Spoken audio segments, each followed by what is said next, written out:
ao que está assentado sobre o trono e ao Cordeiro sejam tributadas ações de graças e honra e glória e poder por todos os séculos. Missão Evangélica Boas Novas. Programa Boas Novas. O que jamais passou pela mente de pessoa alguma em toda a história do gênero humano, salvação eterna, vida eterna de graça, sem participação humana nenhuma, é o que pregamos, porque é isso que significa o Evangelho da Graça do Senhor Jesus.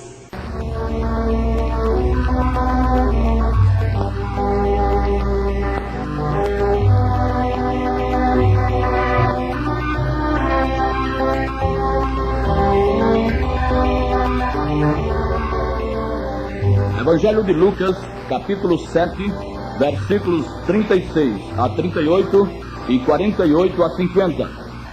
E rogou-lhe um dos fariseus que comesse com ele. E entrando em casa do fariseu, assentou-se à mesa. E eis que uma mulher da cidade, uma pecadora, sabendo que ele estava à mesa em casa do fariseu, levou um vaso de alabastro com unguento.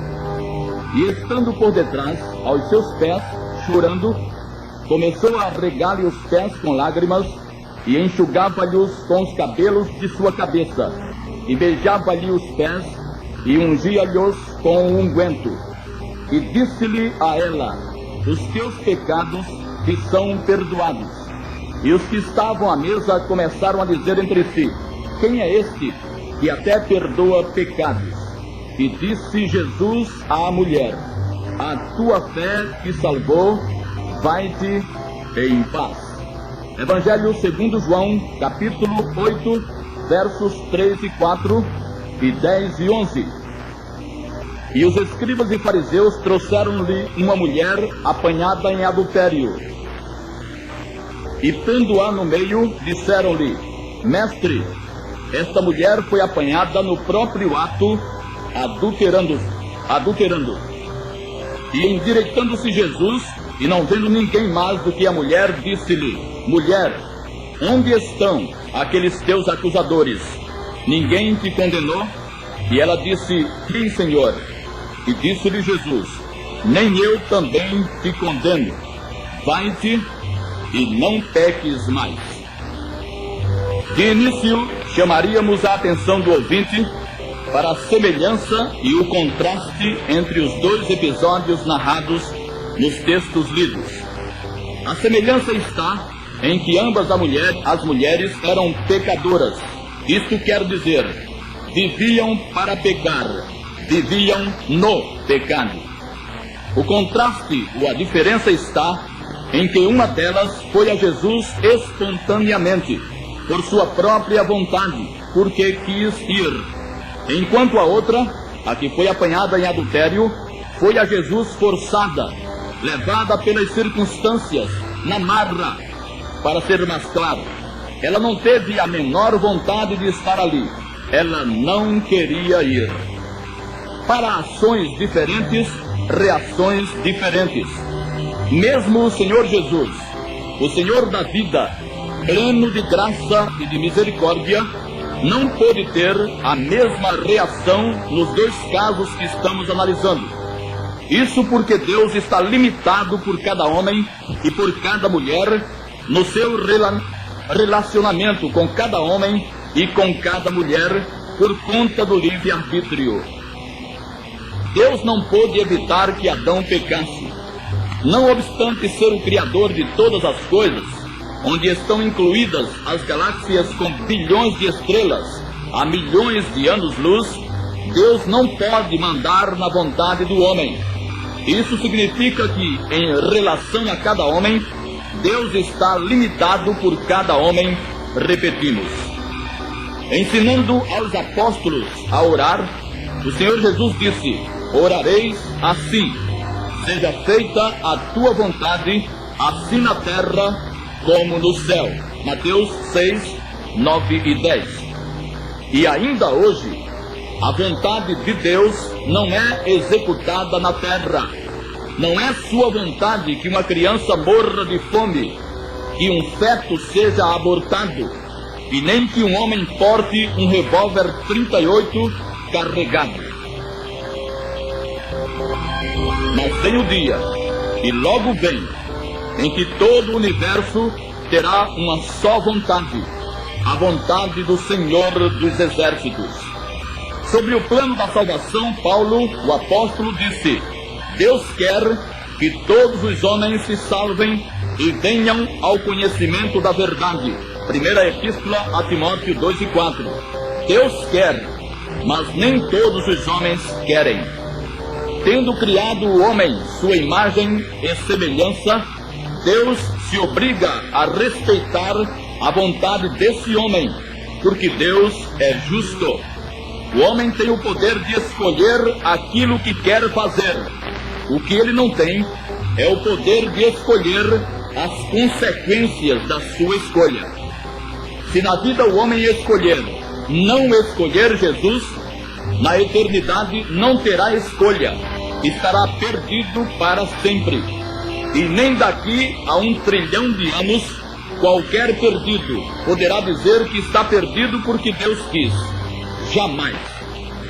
A oferta de perdão e salvação de Deus ao homem não poderia ser mais fácil nem mais simples. Está reduzida à fórmula mínima.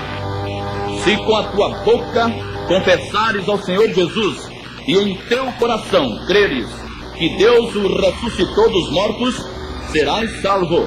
Romanos 10:9. Tua boca, teu coração. O homem só depende dele, só dele. A desgraça está em que alguém passa toda a vida sem confessar e sem crer. E depois que morre, os parentes e amigos tentam confessar e crer por ele. E a maioria ainda leva isso a sério. O contraste entre as duas pecadoras é bem nítido, e a reação do Senhor Jesus também. À mulher que o procurou, ele disse: os teus pecados te são perdoados. É que havia lágrimas naqueles olhos penitentes e súplices. Mas Jesus não pôde dizer a mesma coisa àquela que fora levada à força, porquanto não havia nela tristeza pelo pecado e nem arrependimento. A tua fé te salvou. Ainda chorando, foi isso que a pecadora arrependida ouviu. Já o salmista dissera: a um coração quebrantado e contrito não desprezarás, ó Deus. Salmo 51:17. Ali estava um coração quebrantado e contrito. E como nunca a obra redentora foi feita na vida de alguém pela metade, Jesus honrou a posição daquela mulher, dando-lhe certeza da salvação. A tua fé te salvou. Notemos que não foi a sua comovente demonstração de amor que a salvou, mas a fé. E nem tampouco Jesus lhe deu salvação que pudesse acabar na primeira esquina, na primeira falha. A mulher exercera fé ao procurar o Senhor Jesus e render-se aos seus pés. E sendo a fé o único elemento com o qual o homem pode agradar a Deus, recebeu imediatamente o resultado da sua fé, a salvação eterna.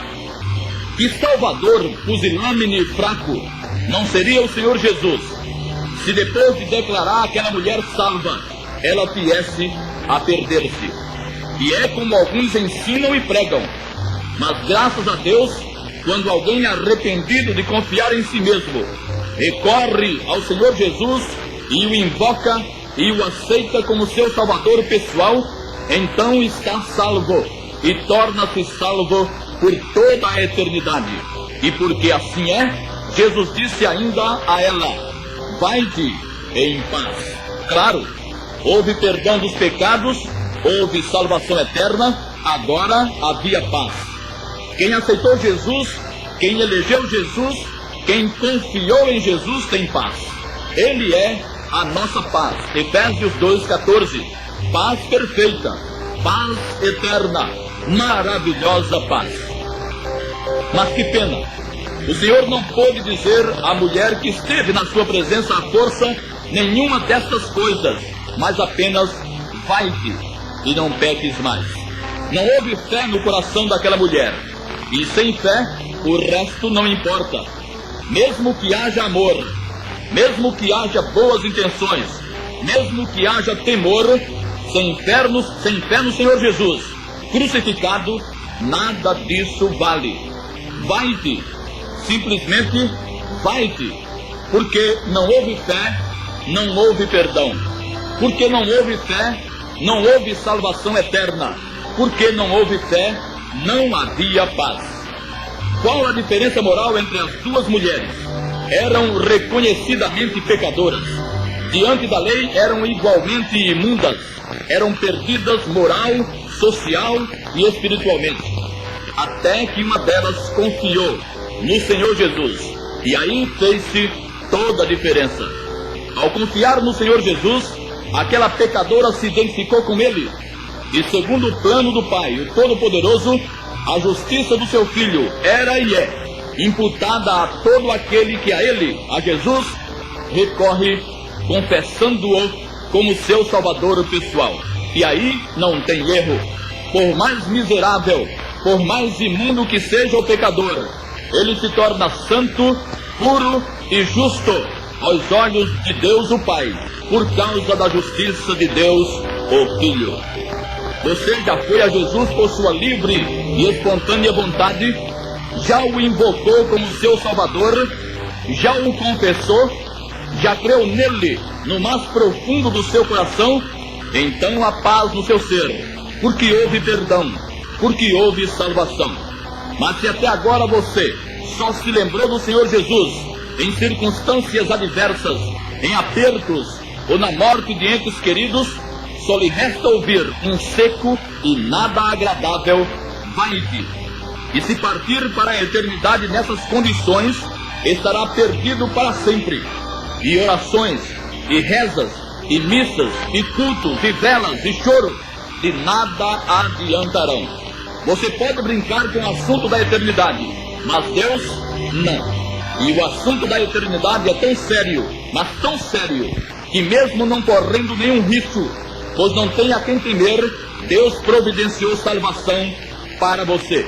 Confesse o nome bendito do Senhor Jesus, já, e fique em paz. Ou então, não confesse e assuma as consequências. Amém.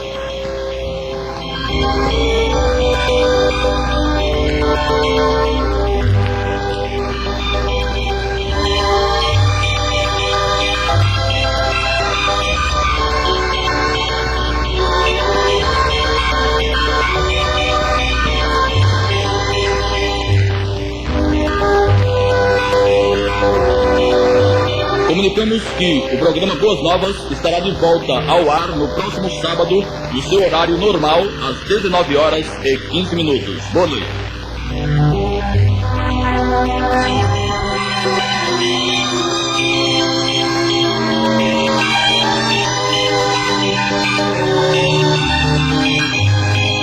Ao que está sentado sobre o trono e ao Cordeiro sejam dadas ações de graças e honra, e glória, e poder, para todos sempre.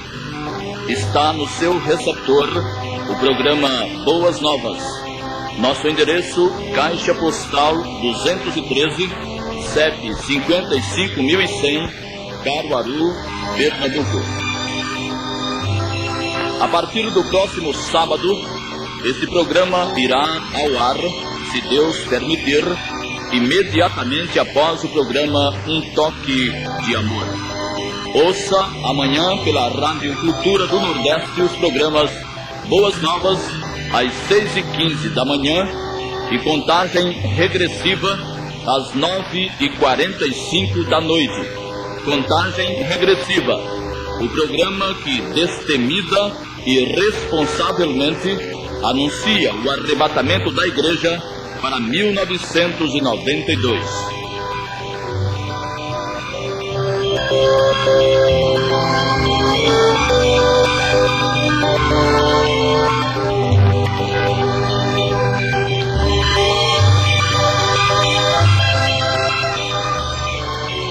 disse Jesus: na verdade vos digo que aquele que crê em mim tem a vida eterna.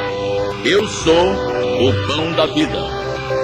Jesus, pois, lhes disse: na verdade vos digo que, se não comerdes a carne do Filho do Homem e não beberdes o seu sangue, não tereis vida em vós mesmos. Quem come a minha carne e bebe o meu sangue tem a vida eterna, e eu o ressuscitarei no último dia. Quem come a minha carne e bebe o meu sangue permanece em mim e eu nele. Muitos, pois, dos seus discípulos, ouvindo isto, disseram: duro é este discurso, quem o pode ouvir? Sabendo, pois, Jesus em si mesmo que os seus discípulos murmuravam disto, disse-lhes: isto escandaliza-vos?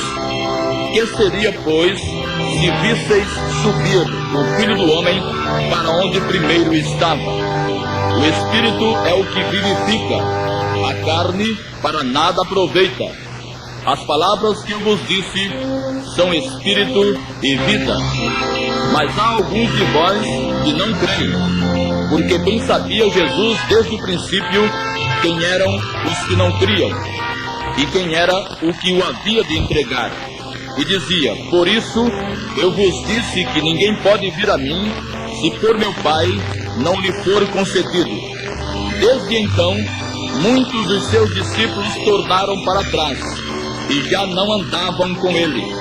Então disse Jesus aos 12: quereis vós também retirar-vos? Respondeu-lhe, pois, Simão Pedro: Senhor, para quem iremos nós? Tu tens as palavras da vida eterna, e nós temos crido e conhecido que tu és o Cristo, o Filho de Deus.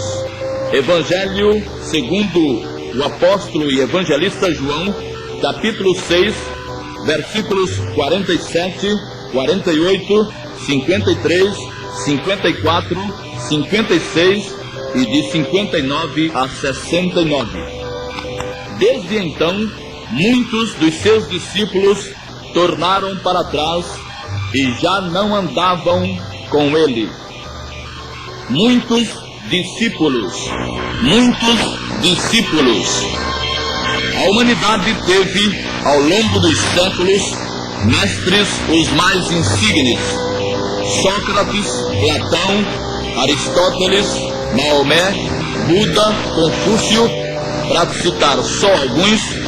Foram homens extraordinários e tiveram discípulos.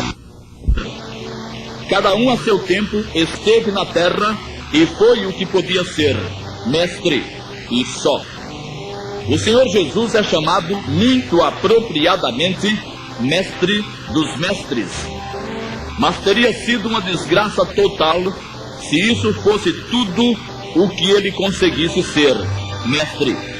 Graças a Deus que Jesus não veio a este mundo para ser mestre, mas para que o mundo fosse salvo por ele.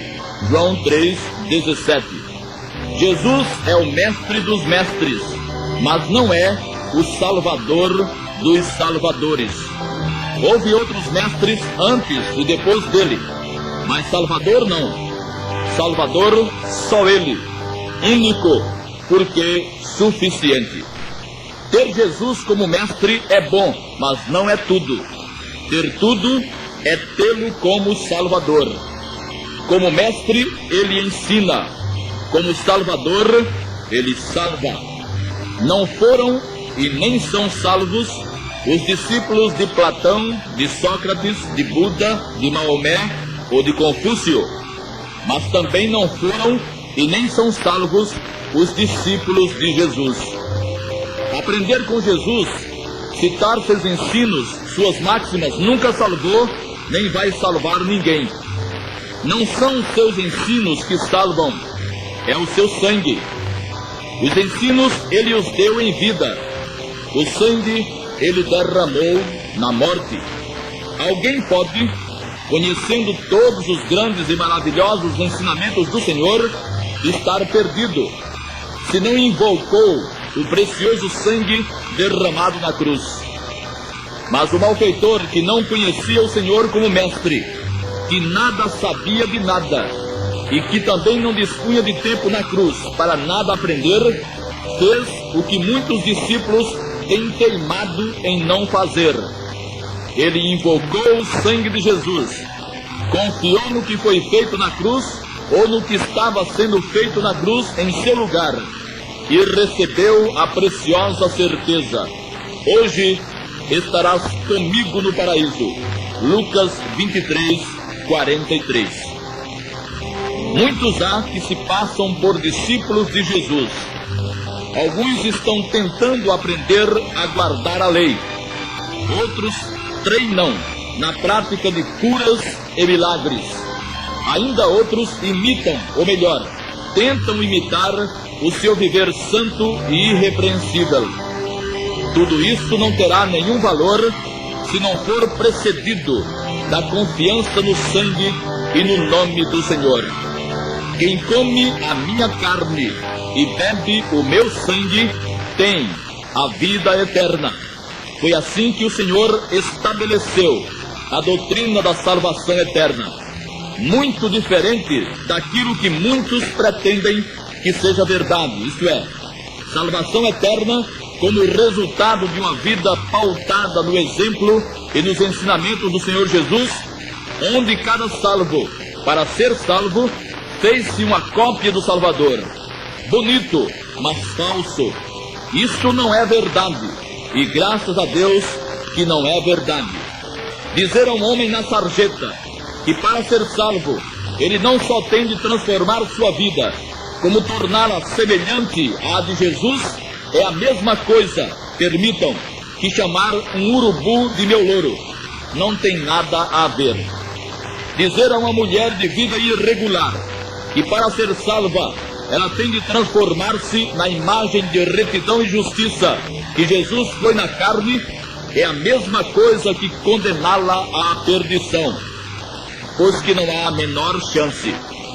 O amor e a misericórdia de Deus transformaram o que era totalmente impossível aos homens, quer no templo religioso, quer na sarjeta, na mais fácil de todas as dádivas. E agora, a salvação eterna, a vida eterna, a redenção eterna é trocada por um ato de fé do homem na sarjeta e da mulher da vida irregular. Ah, bendito Evangelho! Um ato de fé, um só ato de fé, uma só vez, que é invocado o sangue de Jesus, e ele já resolve por todos os séculos o terrível problema do pecado. Quem come a minha carne e bebe o meu sangue, permanece em mim e eu nele. Vale dizer, quem crer, não quem faz. Desde então, muitos dos seus discípulos tornaram para trás e já não andavam com ele. Aconteceu há 2000 anos atrás, acontece hoje. Muitos que se fizeram discípulos de Jesus, que têm tentado aprender com ele a guardar a lei, a praticar milagres e curas, a ser testemunhas do Pai, acham duro este discurso e não andam com o Senhor, porque com o Senhor só se anda pela fé. Então disse Jesus aos 12: quereis vós também retirar-vos? Para crer é preciso ter coragem. De uma multidão sobraram 12, ou mais precisamente 11. De uma multidão de discípulos sobraram 11 que eram crentes no Senhor Jesus. De uma multidão de pessoas dispostas a aprender e a fazer, saíram 11 prontos a confiar. Senhor, para quem iremos nós? Tu tens as palavras da vida eterna, e nós temos crido e conhecido que Tu és o Cristo, o Filho de Deus. O problema do apóstolo Pedro é o problema de todos os homens: necessidade de salvação e incompetência para realizá-la por si mesmos. Semelhantemente a Pedro, muitos têm recorrido ao Senhor Jesus e o têm aceitado como Salvador, invocando o seu nome bendito. São os crentes, os filhos de Deus. Infelizmente, porém, os discípulos de Jesus, e são milhares no mundo todo, vão continuar falando muito no seu nome, sem contudo confiarem. Vão continuar falando muito no seu sangue, sem invocá-lo verdadeiramente.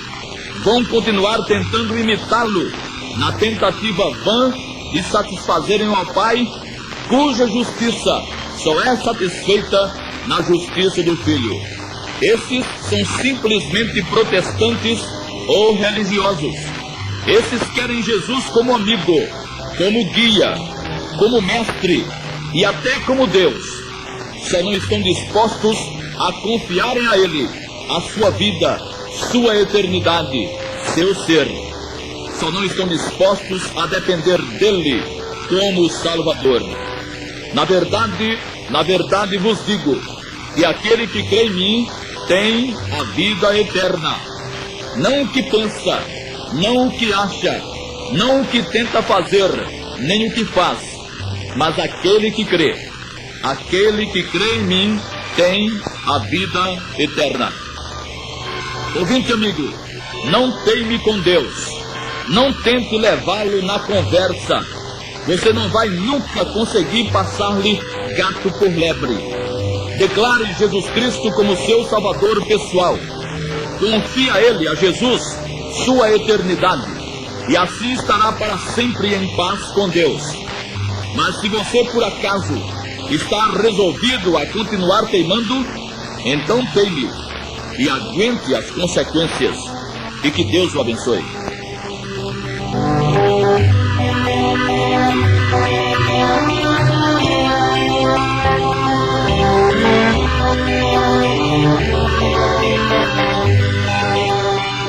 Este programa, se Deus permitir, estará de volta no próximo sábado, exatamente após o término do programa Um Toque de Amor. Estaremos de volta com mais uma apresentação da mensagem evangelística que anuncia a salvação totalmente de graça pelos méritos maravilhosos do Senhor Jesus. Não se deixe enganar. Religião nenhuma pode resolver o problema do homem, porque se assim fosse, Deus teria poupado o seu Filho unigênito. Ele não o fez, porque não podia fazer, já que ele programava salvar o homem completamente. Só aqueles que confiam no Senhor Jesus, enquanto estão na carne, enquanto estão no mundo, terão a aprovação de Deus na eternidade. Não se deixe enganar. Só Jesus Cristo e exclusivamente Jesus Cristo salva. Tenha uma boa noite.